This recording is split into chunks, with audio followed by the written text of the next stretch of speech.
Sunday Night Production. Un Tour de France historique et nos Français en feu. C'est parti pour Full Gaz, le podcast des vrais gaziers.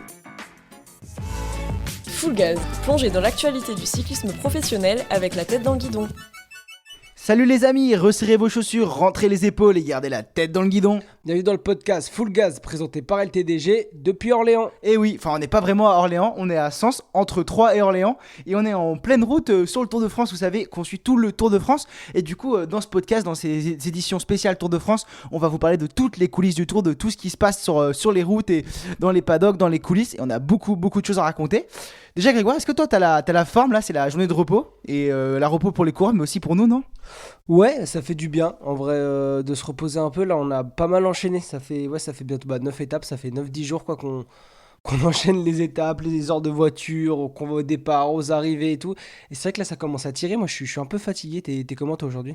Bah moi ça, je suis en pleine forme, j'ai profité d'hier soir pour bien dormir. Et là je suis reparti, c'est le lundi, c'est le podcast, je trouve ça cool, on peut juste parler du tour sans se prendre la tête. Et du coup ça va être bien sympa d'ailleurs, on va le ressortir dans le plan du podcast où du coup on va rapidement revenir sur l'analyse de la première semaine du Tour de France. On a déjà fait les 4 premières étapes je crois, donc on va faire les 5 étapes qui restent. Et on va vous dire aussi les résultats, nous ce qu'on a sorti sur les paddocks, vous allez vraiment embarquer dans les coulisses du Tour de France et aussi dans les coulisses de LTDG, dans nos backstage, on va avoir quelques petites anecdotes. Ça va être un moment sympa, un moment de discussion qui vient compléter tout ce qu'on fait du coup sur nos réseaux sociaux. Sur YouTube on fait un vlog tous les jours avec un focus, on a rencontré Netflix, des trucs trop ouf et on vous raconte ça sur notre YouTube, la tête dans le guidon.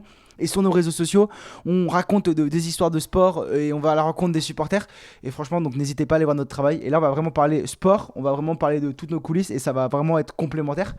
Grégoire, je te propose qu'on revienne rapidement sur le début du Tour de France qu'on a déjà évoqué dans le podcast d'avant. Mais du coup le départ à Florence, puis la victoire à Cavendish, c'était vraiment un début de Tour de France exceptionnel qui a continué.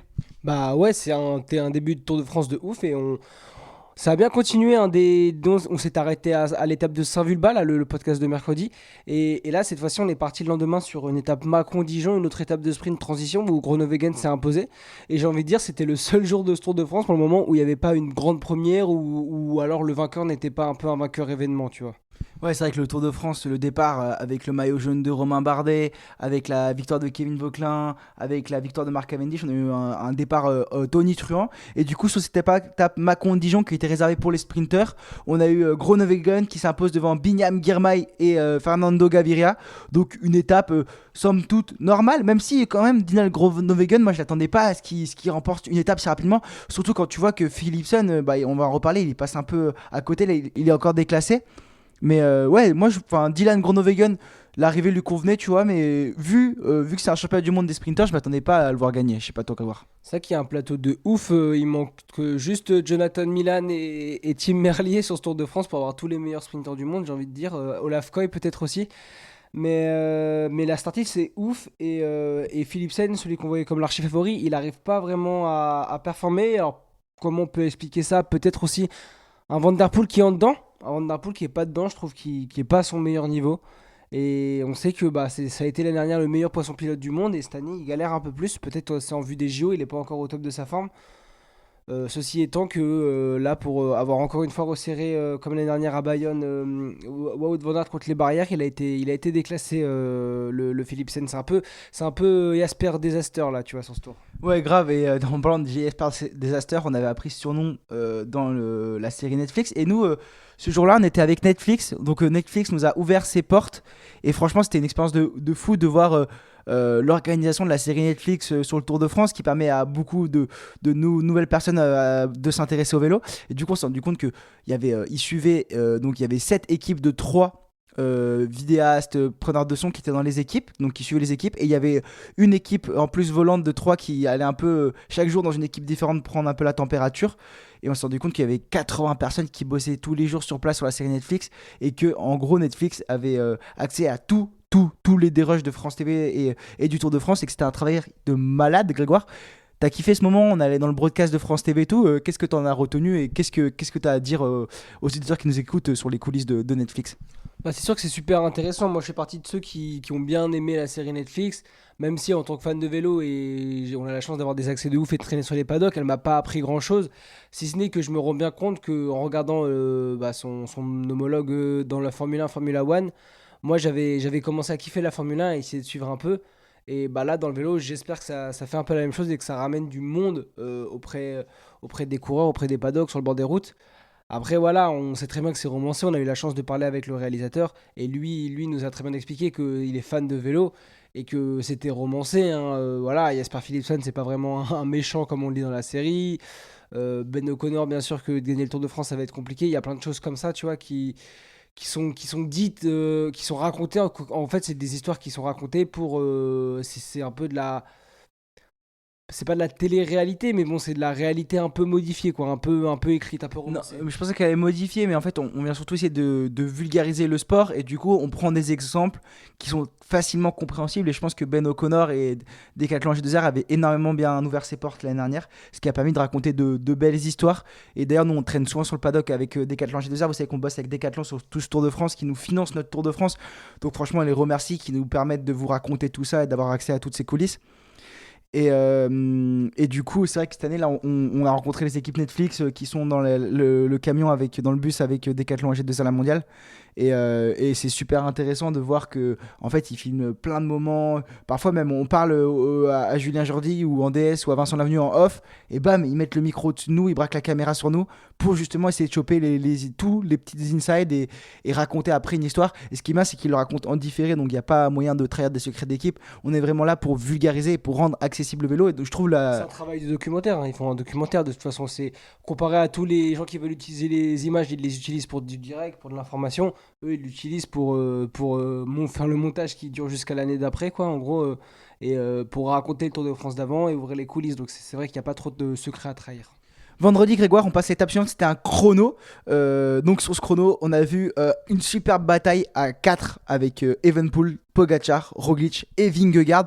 Et finalement, c'est Remco Evenepoel à ce petit jeu-là qui s'est imposé, et surtout 12 secondes devant Tadej Pogacar. Donc grosse prestation de Remco qui était quand même le favori sur ce parcours vallonné pour rouleur, 25,3 km. Je peux te parler un peu du parcours parce que j'ai eu la chance de monter derrière Nicolas Prodhomme, hein, le coureur de Decathlon G2R, toujours dans la voiture de son directeur sportif. Et c'est vrai que le contre-la-montre n'était pas si facile que ça, hein. Les montées étaient assez compliquées, puis sous la descente était technique en fait. Donc c'était ça. Par contre, c'était magnifique, hein, au milieu des vignes et tout. C'était vraiment un pur kiff. Il y avait énormément de monde au bord des routes. Et c'était un chrono qui provenait parfaitement pour moi à Remco Evenepoel. Il l'a prouvé, hein, parce qu'il a repris 12 secondes à Pogacar malgré un petit problème mécanique dans les derniers kilomètres où il pensait qu'il avait crevé. Et il reprend, ouais, même 34 secondes à Roglic et 37 à Vingegaard. Le premier des noms fantastiques, entre guillemets, c'est Campenard. Il faut noter le très très très bon chrono, juste 6ème, juste derrière, à genre 7 dixième ou 7 centième, je crois. C'est Kevin Vauquelin, le jeune français qui a déjà gagné sur Tour de France, qui montre qu'il est très en forme. Voilà, il gagne sur la deuxième étape, dans l'étape de San Luca avec l'abominable cône de Sangone. On a déjà parlé énormément, on était dans cette côte, donc vous avez tous les insides, et si vous les avez pas, allez voir notre Instagram, on en a parlé. Et Kevin Vauquelin qui ok, ne jouera pas le général sur ce Tour de France, mais qui prouve que dans un futur proche, il a les cannes pour aller jouer ce genre d'étape, à voir aussi ce qu'il fera en montagne. Non, Sur une semaine au moins. pour moi, Kevin Vauquelin est un coureur de. S'il veut gagner une course par étape, ça sera sur une semaine. Sur 3 semaines, ça me paraît un peu long pour le moment. En tout cas, c'est pas comme ça que je le vois. Je le vois plus comme un coureur de course d'une semaine qui va peut-être pouvoir aussi se montrer sur des classiques. Tu vois, très gros rouleur, bon puncher, bon grimpeur. Mais sur 3 semaines, j'ai du mal à y croire. Et d'ailleurs, je suis très content que sur ce tour, il ait lâché le général pour aller jouer les étapes. Il arrive quand même à se régaler sur le chrono, hein. Sur le chrono, quand même, il bat des Almeida, des Jorgensen. Il bat Kung, bon, qui a eu un problème mécanique au pied de la côte finale, qui déraille d'ailleurs. J'arrive pas à comprendre comment, à ce niveau-là, avec ce niveau de performance du matériel, on arrive à faire des erreurs au point où tu dérailles au pied de la côte. Je sais pas trop comment ça s'est passé, mais bon, c'est comme ça, hein. Mais voilà, ouais, non, il faut noter le très très bon chrono de Kevin Vauquelin et surtout. Ce contre-la-montre qui a été tellement kiffant pour les coureurs français, tu vois, quand ils étaient dans le public. Nico Prodhomme, moi, quand j'étais derrière lui, je le voyais lever les mains, secouer, faire danser le public. D'ailleurs, c'était drôle, hein, les gens, ils l'encourageaient par le nom de Christian Prudhomme. Non, c'était C'était franchement beau. Il y a l'image forcément de Julien Bernard, tu vois. Julien Bernard, du coup, qui avait son virage, il était pas très loin de chez lui, et du coup, toute sa famille, tous ses proches sont venus lui faire un virage Julien Bernard. Lui, l'équipier modèle dans sa carrière, qui s'est toujours sacrifié, et ben, il a eu son petit moment de gloire. Il s'est même arrêté tellement qu'il y avait de monde sur la route. Il a embrassé sa femme et sa fille, puis il est reparti pour finir le chrono. À noter, petit coup de gueule à l'UCI qui met une amende de 200 € à Julien Bernard pour non-respect. Au sport ou je sais pas quoi. C'est bon, là Julien Bernard il nous a fait des belles images, il nous a fait donner des frissons. Julien, je sais pas si tu passes sur le podcast et tout, mais franchement nous on n'a pas compris cette amende et ça nous fait kiffer de voir ça parce que c'est ça le vélo, c'est d'être proche des fans et que les fans soient respectueux du coureur. Non mais plus que ça, en vrai, s'il avait ralenti un coureur derrière lui, il aurait pris son amende, ça aurait été normal. Là, il a gêné personne, ça s'est fait très rapidement. Je trouve que ça fait un peu partie du sport quand c'est fait comme ça dans les règles et que ça va pas déranger la course. Donc je trouve ça dommage. Après, bon, voilà, c'est l'UCI, hein, j'ai envie de te dire, c'est géré par des mecs qui veulent cadrer aussi la chose. Tu peux essayer de les comprendre, mais je trouve ça franchement débile de mettre une amende à un gars comme ça qui a juste kiffé avec sa famille, ses femmes sur le bord de la route sans rien du tout gêner la course, quoi. C'est pas comme, à la limite, Benoît Locostefran l'année dernière qui avait un peu plus abusé, tu vois, dans Jouplan, où il y avait des coureurs qui avaient dû poser Pitata derrière lui et tout ça. Là, c'était clairement pénalisable, mais là franchement Julien Bernard ce qu'il a fait, à la limite il a juste ruiné son chrono mais il n'en avait rien à faire, donc je trouve ça un peu bené, ouais. Au niveau du classement général, du coup, Tadej Pogacar gagne le maillot jaune et Remco Evenepoel revient à 33 secondes du Slovène. À noter, on en reparlera, mais très bon début de Tour de France de Remco Evenepoel qui me surprend d'être à un niveau aussi comme ça. On l'a vu sur les paddocks, il est affûté, il roule bien en montagne, il tient. Et troisième, Jonas Vingegaard qui perd un peu de temps à 1 minute 15 de Pogacar. Donc quasiment à 45 secondes, 42 secondes de Remco Evenepoel. Et Primoz Roglic à 1 minute 36 quatrième qui perd du temps mais qui reste comme ça pas loin, qui peut revenir à tout moment. Ensuite on est passé sur l'étape numéro 8, Grégoire, une étape encore pour les sprinters. Et là on a vu encore quelque chose d'historique. Binyam Girmay qui gagne une deuxième victoire sur le Tour de France, qui renforce son maillot vert de meilleur sprinter, qui gagne devant Philipsen, devant Arnaud Delis. On aura le temps de revenir sur le sprint, hein. C'est Axel Zinglet qui lance Kokar, et Kokar est lancé beaucoup trop tôt à 600 mètres, et du coup Kokar il sert juste de fusée de lancement pour Binyam et Jasper Philipsen. Mais bon, Girmay, historique. Ouais, et puis c'était une étape de malade où en gros on s'attendait à une étape pour les échappées, et en plus il faisait dégueulasse, tu vois, ça aurait pu convenir à une échappée. On sait que quand il pleut, forcément les coureurs ils arrivent à prendre les virages plus vite à l'avant que dans le peloton, où forcément ça freine plus, il y a plus de risques de chute, c'est pas que la route glisse plus, mais c'est que forcément s'il y en a un qui tombe, tout le monde tombe, donc ça prend moins de risques qu'à l'avant où ça va jouer la victoire. Finalement il y avait que Jonas Abrahamsen qui a fait plus de 150 km d'échappée seul à l'avant. S'il nous a fait un numéro, il nous a montré qu'il était très fort, il a pris tous les points de la montagne. Il nous fait un début de compétition, un début de Tour de France de fou malade quand même, hein. Il était dans toutes les échappées. Ouais, c'est assez impressionnant de le voir à ce niveau-là. Ouais, non, bah non, pas trop, parce que rappelle-toi l'année dernière sur l'étape de Moutier qui arrivait vers Chambé, où ça, je sais plus où elle arrivait, l'étape à Bourg-en-Bresse. Et Moutier-Bourg-en-Bresse, il fait le numéro où à l'avant, c'est la fameuse étape où t'as Kampenaerts, Asgreen et Abrahamsen, et que t'as Pascal Enckland qui revient de derrière et qui se fait lancer le sprint par Kampenaerts et qui résiste au peloton. Finalement, c'était Casper Asgreen qui avait gagné, mais Abrahamsen avait fait 2 ou 3. Donc moi je suis pas si surpris que ça. Après c'est vrai qu'il a une forme de fou malade, c'est un gros bourrin, genre il fait qu'attaquer et tout le temps il appuie comme un porc, c'était ouf. Après le final, le sprint était assez particulier vu que c'était une cuvette. En gros ça descendait à 1,5 km de l'arrivée, puis ça remontait à partir du kilomètre. Et effectivement, la Cofidis a été beaucoup trop tôt à l'avant, ce qui fait que avec Zinglet et tout, le travail était ouf, mais il y a juste 300 mètres d'avance, quoi. Ils sont là trop tôt. Et du coup, Kokar doit lancer à 600 mètres, et au final, ça fait le train de Binyam Girmay qui va s'imposer. À noter que je pense que vraiment le plus fort ce jour-là, c'était Arnaud Delis, hein, qui était tellement plus puissant que les autres, qui a fait une petite erreur d'appréhension, une erreur dans la décision. Il a voulu prendre à gauche et il s'est fait bloquer par Philipsen et Girmay, alors que s'il avait pris à droite, il aurait tout simplement pu essayer de les déborder. Delis il tourne autour aussi, hein. Il paraît très puissant et j'espère qu'il arrivera à trouver l'ouverture dès son premier Tour de France. Moi je pense que Delis va gagner, hein. Il est vraiment placé encore là sur l'étape de 3-3, il était encore à l'avant offensif. Je pense que Delis il l'a dans les jambes, peut-être qu'il fait un petit syndrome un peu, il ose pas y aller, mais je pense qu'il est tout le temps un peu, il est pas. C'est pas un syndrome, pour moi il fait des erreurs de stratégie. C'est ça, pour le moment, donc c'est pas un syndrome de genre. Non, mais il est à sa place, mais il a assez confiance en lui pour s'il peut y aller, il ira. Non, c'est des vraies erreurs stratégiques et de décision pour le moment dans les sprints. je pense. Mais ça va payer, moi je suis certain que ça va payer. C'est pour ça, c'est qu'il va à un moment rectifier et faire le bon sprint. Bah, c'est et ça. quand il fera Parce le qu'il bon sprint, il sera peut-être le bah, plus puissant. pour moi, il est plus puissant sur le sprint. On le voit souvent très très bien placé. C'est effectivement ses petites erreurs. S'il fait pas ses petites erreurs, il gagne parce qu'à la pédale, il est très très très très fort. On l'a vu encore sur l'étape 3-3. D'ailleurs, je te propose qu'on passe directement à l'étape 3-3 avec waouh, une victoire d'Anthony Turgis en échappée. Quelle étape, c'était fou. Moi, je me suis déplacé du coup avec les mécanos de Decathlon H2R sur le parcours. C'est ce que j'allais dire avant même de nous parler de la course et tout ça. Explique-nous déjà l'ambiance, l'atmosphère et comment ils étaient vraiment ces chemins. Quand tu as eu la chance d'être sur le parcours. Bah déjà, je trouvais ça plus que des chemins. C'était des cailloux, des silex. C'était impressionnant. Moi, j'étais sur le secteur 11. Donc, c'est là où tout a fait péter, où la Visma a accéléré. C'était juste impressionnant. Et c'était vraiment c'était plus que des chemins en fait, c'était vraiment des cailloux, c'était fou et c'était magnifique à voir, mais c'était le bordel quoi. Sur le côté de la route, tu reviens, t'as des chemins blancs en voiture, déjà tu roules dans les chemins, tu vois pas à 50 mètres, alors quand t'es cycliste tu vois rien du tout. À noter, petit défaut pour l'organisation, c'est que t'avais des dodanes à un moment sur les chemins, donc sauf que c'était impossible de les voir avec la fumée. Du coup je pense que les vélos ils ont dû sauter, des trucs comme ça, mais ça devait vraiment pas être agréable à faire. Guillaume Martin a mis une story ce matin en disant j'espère que c'était beau et cool à voir à la télé parce que c'était vraiment pas une partie de plaisir dans le peloton. Ouais, non, c'était pas une partie de plaisir et j'en suis vraiment certain. Par contre, niveau spectacle, c'était là. Et aussi un peu déçu du monde sur le côté des routes. Il y avait énormément de monde dans le centre de Troyes. Par contre, les chemins étaient un peu vides, j'ai trouvé. Ouais, il n'y avait pas énormément de monde sur les chemins. Et c'est un petit peu mon coup de gueule, les gars. Allez vous déplacer, les amis. Mettez-vous sur le côté des routes. Allez encourager les gens sur le côté des routes. D'ailleurs, on a sur l'étape en Haute-Marne là, qui terminait à Colombey de l'Église, la victoire de Minami Garmail, on a rencontré deux petites mamies très très mignonnes qu'on a interviewées. Allez voir la vidéo, elle est géniale. Et il y en a une qui nous a parlé de Raymond Bardet au milieu de Romain Bardet. Donc faites-nous max de pancartes LTDG pour Raymond Bardet. Raymond Bardet qui va prendre sa retraite, c'est son dernier Tour de France, il prendra sa retraite en juin prochain. Ce que je trouve kiffant avec cette histoire, c'est que c'est vraiment le mélange de générations. Elle sait que c'était Bardet, mais elle pensait à Raymond Poulidor, c'est trop drôle. Mais ouais, moi je pense par rapport, pour revenir au secteur gravier, est-ce que j'étais pas du tout sur le terrain, j'ai pas du tout vu, est-ce que c'était accessible facilement en voiture pour aller se mettre au bord des secteurs ou pas? Bah non, en fait, surtout que les secteurs étaient fermés à toutes les voitures, même les voitures de l'organisation, il y avait que les voitures DS et les voitures de neutres qui pouvaient passer.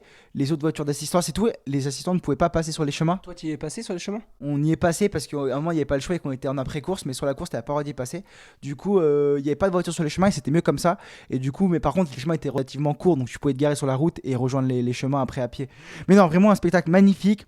Les visages des coureurs après la course marqués, c'était drôle. Et surtout, on a vu du spectacle, on a vu des Remco, Pogacar, Evenepoel partir à l'offensive sur les trucs pour le classement général. Juste un petit coup de gueule, c'est Vingegaard qui suce les routes tout ce Tour de France, qui court bien. Hein. Mais Antoine, Vingegaard il est sur une pente ascendante. Parce que pour expliquer un peu plus, t'as Pogacar et quand Pogacar et Remco sortent, Pogacar attaque, Remco rejoint, puis Vingegaard revient dessus. Vingegaard il a couru à la perfection, c'est pas son terrain, il est moins puissant qu'un Pogacar, il est moins puissant qu'un Remco Evenepoel, d'ailleurs qu'ils ont couru cette course tous les deux comme une comme une classique. Ouais, comme une classique. Donc Vingegaard, lui, il sait que là où il sera fort, ça sera en 3e semaine, quand il aura déjà 2 semaines de course dans les pattes. On rappelle qu'il n'a pas couru depuis le Pays Basque. Donc c'est à ce moment-là qu'il sera fort et tout ça. Donc ouais, c'est relou, c'est pas drôle, c'est pas le coureur le plus fun, c'est pas le plus spectaculaire.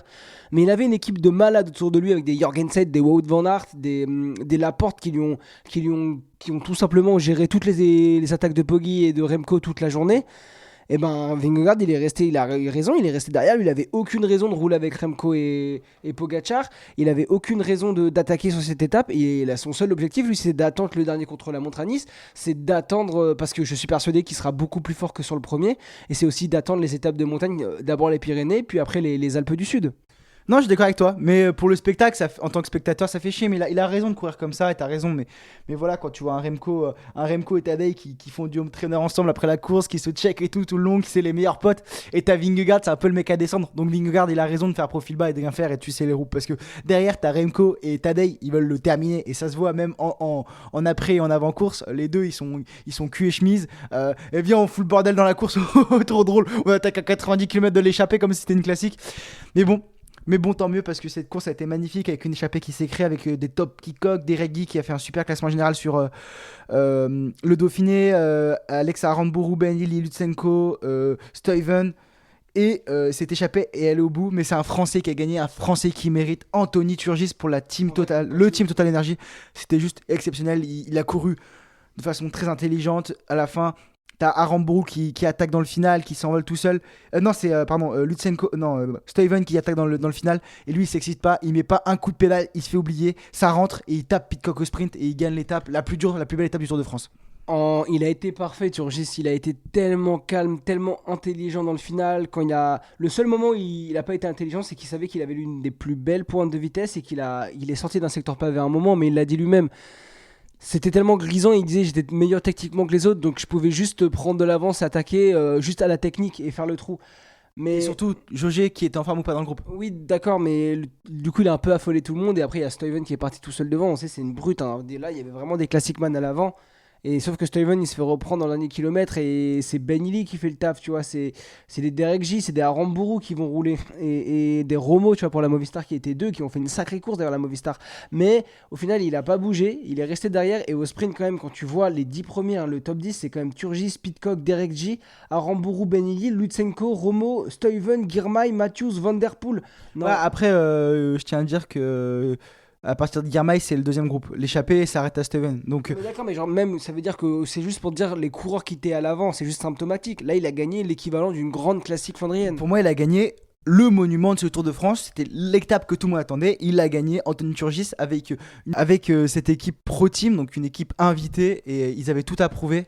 Et franchement, ils avaient tout à prouver, surtout qu'ils étaient pas mal un peu critiqués sur le résultat. Ils sont de moins en moins invités, l'équipe de Jean-René Bernardo, sur les classiques World Tour. Et aussi, par exemple, ils n'étaient même pas sur le Dauphiné. Et là, ils prouvent qu'ils sont au niveau, qu'ils peuvent gagner au plus haut niveau. Et franchement, Anthony, pour lui, c'est magnifique parce qu'il mérite cette victoire World Tour. Il n'avait jamais gagné un World Tour. Et pour son équipe, le team Total Energy, qu'on a eu l'occasion de suivre plusieurs fois dans la saison, notamment sur Liège-Bastogne-Liège et tout, et bah, ça fait plaisir parce que c'est une équipe familiale, une belle équipe française qui mérite ce genre de victoire. Ouais, non, c'est quand même très très très stylé. D'autant plus que, comme tu l'as dit, ils n'ont pas été invités nulle part. C'était une grosse frustration. Ils ont été beaucoup critiqués cette saison par rapport à leur stratégie d'équipe. Avec Bernardo qui était a priori trop, les gens disaient trop gentil, parce qu'il disait que lui préférait rester une équipe familiale et pas tomber dans les grosses équipes avec des gros budgets. Il a redit, même s'ils ont un gros budget, la Total, hein, on le sait, ils ont été invités nulle part. Turgis, il a été critiqué parce que pas de résultat, parce qu'il est resté là-bas alors qu'il aurait pu peut-être partir et aller jouer les classiques, et sachant que c'est l'un des meilleurs Français, l'un des meilleurs Flandriens français. Ouais, il faut le rappeler qu'il a fait 2 de Milan-San Remo et 4 du Tour des Flandres déjà dans sa carrière. C'est vraiment un gros coureur de classique. Ouais, non, il a fait deux aussi d'à travers la Flandre. Il est tout le temps placé dans les top 10. Si tu regardes les résultats, il a fait beaucoup de top 10 sur les Flandriennes et jamais il allait chercher comme ça une victoire en World Tour. Et là, ça lui arrive sur le Tour de France, sur la plus belle étape de ces 10 premiers jours. Ouais, moi, honnêtement, sur la ligne, j'ai failli pleurer. On a vécu l'arrivée avec Offredo là sur le plateau de France TV. Après on allait vivre ça avec. On a eu Thomas Gachignard, Steph Kras, on a vu aussi pas loin. Et toute l'équipe était incroyable. Il fallait juste regarder Anthony Turgis sur la ligne. Il savait pas quoi faire. Tu le voyais aller à droite, à gauche. Il faisait des allers-retours. Il savait pas où aller. Il comprenait pas ce qui lui arrivait. C'est sa première victoire World Tour. Et c'est la première victoire World Tour de l'année aussi pour le team Total Energy. Non, c'était vraiment génial. Et comme je vous l'ai dit, on a passé plusieurs jours cette année avec cette équipe, qui est une équipe, comme tu as dit, familiale, mais une équipe qui a envie de gagner, qui a envie de bien faire, à l'image de Jordan Jega, qui a fait des bons résultats en tant que grimpeur, Thomas Gachignard aussi, qu'on a vu souvent à l'avance sur les classiques, sur les championnats de France. Et voilà, enfin ça paye. Et troisième victoire française sur 9 étapes, donc 33% de victoire française, c'est fou. Une petite dédicace, tu parlais de Remco et Pogacar qui sont cul et chemise, mais je pense que eux ils jouent, je sais pas s'ils jouent vraiment un personnage et ils sont vraiment comme ça. Et il y a l'image qui a réussi à capter le vidéaste du team Total Energy qu'on salue, qui fait un travail de ouf, il fait des insights tous les jours sur YouTube, faut aller voir, franchement c'est super sympa. Et t'as vraiment cette image de Pogacar quand Turgis vient s'asseoir à côté de lui derrière le podium, qui tape la cuisse de Turgis comme ça et qui commence à discuter. Et Pogacar comprend très bien que pour Turgis, c'est comme s'il avait gagné le Tour de France. Tu vois, c'est l'émotion de Turgis hier, c'était tellement touchant. Il y avait toute sa famille en plus. Le matin, au bus, j'ai parlé avec les gens du staff et de l'équipe. Et il y avait j'ai vu qu'il y avait toute la famille d'Anthony Turgis. Et ouais, c'était l'étape ou jamais, quoi. Un peu, c'est comme si toutes les étoiles s'étaient alignées aujourd'hui et que tout était fait pour qu'il gagne et que la célébration soit la plus belle. En tout cas, pour la suite du Tour de France, on espère avoir encore beaucoup de victoires françaises, même si je pense que là, il n'y a pas eu beaucoup de victoires pour le classement général. Je pense que les ogres vont se réveiller, vont vouloir gagner dès mercredi dans le Cantal. Ouais, peut-être déjà dans le Cantal, mais Ou alors peut-être que en tout cas à partir des Pyrénées, il y aura plus d'étapes pour beaucoup de baroudeurs ou quoi, à voir, hein, parce qu'il y a un gros enchaînement de montagnes ces dernières semaines. C'est la suite du Tour de France qui va être la plus importante. Là, on a terminé la période entre guillemets de transition pour sortir d'Italie, remonter un peu dans le nord. Et là, on va commencer la redescente vers les Pyrénées avant de revenir vers les Alpes du Sud avec en ligne de mire ce chrono final entre Monaco et Nice. Ouais, à noter qu'en plus de la montagne qui va arriver très très fort et que Remco et Pogacar et Vingegaard attendent avec impatience pour essayer de tout gagner, parce que c'est des ogres. On va revenir aussi vers la chaleur. On a vu que le départ du Tour de France, on était sur place, il faisait très très chaud en Italie, les coureurs ont beaucoup souffert. Là, depuis 3-4 jours, il fait plus frais, c'est beaucoup plus agréable. Nous, on le vit d'extérieur, mais on sent que même pour nous, c'est plus agréable. Alors imagine quand t'es coureur, dans le peloton, quand il fait 35, c'est horrible. Là, on va redescendre sur le sud, vers les Pyrénées et les Alpes du Sud, et là, je pense que ça va retaper la chaleur. Donc voilà, la fin de tour va être vraiment très très solide parce que j'ai trouvé ce tour, on a de la chance d'avoir que des victoires historiques, mais je l'ai trouvé un peu décevant par rapport à ce qu'on avait imaginé, notamment en Italie où le classement général n'a pas bougé.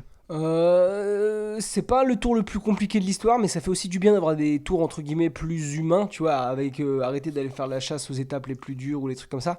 Après, attends de voir la fin du Tour de France, Antoine, va y avoir des écarts de zinzin à partir des Pyrénées, hein, du dénivelé à gogo, des grosses étapes de montagne qui s'enchaînent. Plus beaucoup de transition, tu vois, à partir des Pyrénées, tu auras l'étape Gruissan-Nîmes, ce sera la seule étape plate, quoi. Non, ça va être exceptionnel et je pense que tu auras encore une ou deux étapes pour les baroudeurs, mais que le classement général va être vraiment à l'affût pour tout gagner, surtout quand tu vois l'équipe de la Visma et l'équipe de UAE où chacun peut gagner. Les mecs, quand on a vu dans le Galibier, quand les équipes ont commencé à rouler, la Visma et UAE, tu peux avoir n'importe qui devant, tu peux pas résister à des trains comme ça. Grégoire, juste pour terminer rapidement les classements annexes, le maillot vert du coup c'est Binyam Girmay qui l'a sur les épaules avec 224 points, c'est juste exceptionnel pour l'Érythrée, pour ce coureur d'Afrique noire, magnifique. Devant Philipsen 128 points et Abrahamsen 107 points, Abrahamsen qui d'ailleurs a le maillot à poids, le maillot de meilleur grimpeur avec 33 points, Pogacar à 20 points. Et je pense que malheureusement il va rafler aussi ce maillot cette année parce qu'il va vouloir tout prendre dans les Pyrénées.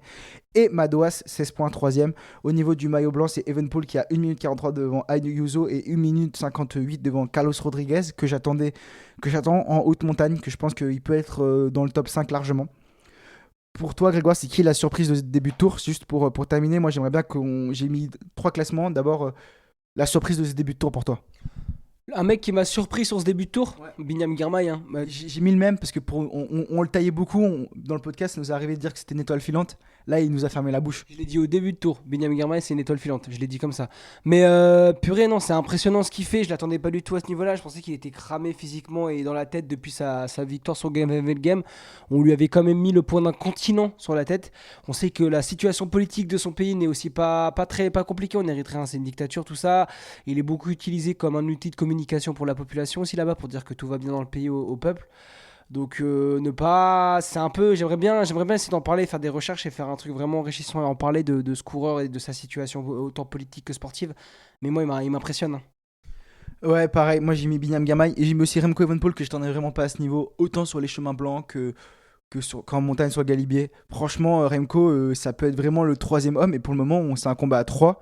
Même, j'enlève Roglic, pour moi c'est un combat à 3 parce que Roglic sur les chemins blancs il a énormément souffert, il a fait le lieu toute la journée, il termine dans le groupe des leaders, mais franchement il y a de la chance que ce soit relevé. Attention aussi à lui en montagne. Moi je pense, attention Antoine, parce que Roglic c'est un mec qui est très lisse et qui sera là à chaque combat, même s'il perd un peu de temps. Moi je pense qu'il est moins apte à prendre une valise que Remco, parce que Remco, moi depuis le début du Tour de France je te dis que ça sera le troisième homme. Par contre je t'ai aussi dit que sur une étape comme celle d'Isola 2000 ou celle du plateau de Baye ou du Tourmalet, il peut prendre 30 minutes quoi. Donc faut faire gaffe à Remco, alors que Roglic est beaucoup plus lisse. Et je pense pas qu'on verra Roglic prendre 15 minutes. Sur le flop de ce début de tour, Grégoire, moi j'ai mis un duo. C'est le duo Philipsen Van Der Poel et en fait toute l'Alpecin qui a tout misé là-dessus. De toute façon, Philipsen décevant, ses sprints toujours aussi chelou où il resserre les gens, dire waouh, il l'a dit en interview, ça devient un peu trop régulier qu'il le fasse, des trucs comme ça. Et Van Der Poel qui était censé être le poisson pilote, génial. Mais bon, Philipsen il gagne pas, donc on perd toutes les cartes Van Der Poel. Et Van Der Poel hier sur les chemins blancs, il a très bien couru, mais il a couru à contre-temps et il gagne pas. Décevant. Moi, un autre flop, moi c'est plutôt la Groupama FDJ, mec. Alors là, je mets quand même un petit tampon à ce que je viens de dire parce qu'on voit que Gaudu commence à retrouver des jambes. Hier, il était dans le groupe avec tous les Flandriens, avec Van Der Poel, Girmay et tout. Il fait 15e de l'étape quand il est ressorti, tu vois. Donc ça c'est fort. Donc je pense qu'il va revenir et qu'il va sauver le tour et qu'il va faire une super fin de tour. Par contre, les Madouas, les Genietz, les Romain Grégoire, moi je les attendais dans des échappées comme celle d'hier. Je les attendais dans des échappées comme celle d'avant, le jour d'avant qui arrivait à Dijon. Tu vois, essayer d'aller au moins jouer les victoires. On les a pas vus grandement. On a vu Paché qui a fait 3 lors de la deuxième étape. Même tu vois Lenny Martinez, j'ai l'impression qu'il est un peu tonde pour aller sur le Tour de France et qu'il se prend des valises tous les jours et que j'ai un peu comme si la direction s'était précipitée en sachant qu'il s'en va l'année prochaine pour qu'il fasse son premier Tour de France ou qu'il fasse au moins un Tour de France avec l'équipe. Mais à l'arrivée, Ouais, mais moi ce qui me rassure avec la Groupama FDJ, c'est qu'elle a des individualités et je pense qu'elle va aller chercher une victoire étape sur ce tour parce que vraiment. Quand tu les prends un par un, ils ont tous une victoire de patte dans les jambes. Que ce soit David, que ce soit Lenny, que ce soit Romain Grégoire, que ce soit même potentiellement un Kevin Geniet en échappée. Ils peuvent aller chercher une victoire et ce serait pas surprenant. Non, mais je pense j'espère vraiment qu'ils vont aller le faire et je pense que David va le faire sur une étape comme celle du Lorient par exemple. Ça peut être le jour de David Gaudu, une belle échappée, un beau duel David Gaudu et Romain Bardet, tu vois, au Lorient. Moi, ça me ferait vraiment kiffer. Et la révélation pour toi, Grégoire ? La révélation de ce Tour de France. Moi, je vais t'aider. J'ai mis Jonas Abrahamsen, même si on l'avait déjà vu l'année dernière. Là, cette année, il confirme au plus haut niveau, même si c'est un 95, donc il a 27, 28 ans. Je le trouve vraiment que son Tour de France est très complet et qui fait plaisir à voir. Et que de toute façon, la UNOX, c'est une équipe qui est vraiment cool. D'extérieur, nous on est sur les paddocks, c'est une équipe familiale. T'as les familles, t'as les supporters qui viennent tous du Danemark et de la Norvège, pardon. Et même les journalistes avec eux, et ça fait plaisir parce que c'est une équipe invitée mais qui prouve qu'elle mérite son invitation et que c'est une des meilleures équipes du monde qui franchement a complètement sa place ici et même plus sa place que certaines équipes World Tour. En révélation, c'est un peu compliqué et j'ai pas là en tête directement un coureur que j'attendais pas ou que je connaissais pas qui a un gros niveau. Peut-être Van Den Broek sur la première étape. Ouais, mais j'allais mettre Van Den Broek, mais c'est qu'on l'a pas encore vu en montagne, donc j'attends de voir la montagne pour réellement le dire que c'est une révélation. Même si on l'a vu sur une étape, il a même si un peu le temps avec Bardet, c'était quand même impressionnant. Oui, mais sur une seule étape. Rappelle-toi, on l'avait rencontré à Oman. Oui, mais Grégoire, je te parle sur le Tour de France. Ouais, bah pour moi Van Den Broek peut Parce être. que effectivement. Sinon, je pourrais mettre un Derek G qui, grâce à l'échappée d'hier, est encore dans le top 10. Quand même, après 10 jours de Tour de France, être dans le top 10, c'est pas n'importe quoi. Et il avait fait 3ème du Critérium du Dauphiné, on le rappelle. Attention à Derek G. Voilà, quand on parle des Abrahamsen, des Van Den Broek, des Derek G, pour les suiveurs, c'est plus des surprises. Mais pour le grand public, c'est des gars qu'on n'a pas l'habitude de voir. C'est là où on attend révélation, Grégoire. Je pense que tu es d'accord là-dessus. Yes. Bon, je te propose qu'on passe à l'actu Full Gas avec un E, parce qu'il y a le Giro Donné qui est parti. Et on va juste donner le premier résultat de l'actu Full Gas avec un E. Sur le Giro Donné qui a été lancé sur le premier chrono solo, c'est Elisa Longoborghini, l'italienne, la locale, qui vient s'imposer devant Grace Brown et Brody Chapman. Donc voilà, on l'a vu en pleurs, qui vient remporter le maillot rose. Et voilà, c'était quelque chose qui manquait à sa carrière. Pour la première fois de sa carrière, elle vient de porter ce magnifique maillot rose à la maison. Elle qui était X fois championne d'Italie. Et bah voilà, elle a enfin le maillot de leader de son grand tour sur les épaules. À noter que pas de demi-vollering du coup sur ce Giro Donné, donc de la place pour d'autres leaders à suivre en même temps que le Tour de France. Je vous avoue que nous on n'a pas trop le temps de regarder avec les journées qu'on s'envoie, mais on va essayer de regarder de loin. Important de suivre le cyclisme féminin et il y a un beau spectacle et là déjà une belle vainqueur sur le premier chrono. Et puis surtout côté cyclisme français, moi j'attends beaucoup d'une petite Julie Bégaud dans le team Cofidis qui est un peu la révélation de l'année après son titre de championne du monde junior. Et qui se révèle au plus haut niveau et j'attends au moins une victoire d'elle ou des belles échappées ou un classement général, pourquoi pas.